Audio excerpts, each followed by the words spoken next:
సెలవేయండి మహారాజా. నీవు వెంటనే మన సైన్యానికి, వానర భల్లూక సేనకి నా సందేశాన్ని అందించు. తక్షణమే అందరినీ సమావేశపరచు.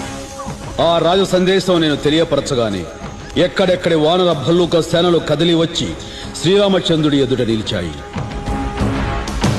వానర వీరులారా, శ్రీరామ పత్ని సీతామాతను రాక్షసులు అపహరించి ఎక్కడో బంధించి ఉంచారు. మీరు భూమండలం అంతా వెతకాలి.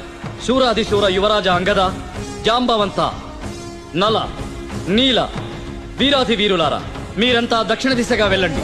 అంజనీపుత్ర హనుమ, మహాశక్తి సంపన్నుడా, నీ సూక్ష్మ బుద్ధితో, ధైర్య సాహసాలతో మన వాళ్ళందరికీ దారి చూపుతూ సీతమ్మ ఆనవాలు తీసుకునిరా. దీవించండి ప్రభు. సీతమ్మ జాడతో తిరిగి వస్తాను.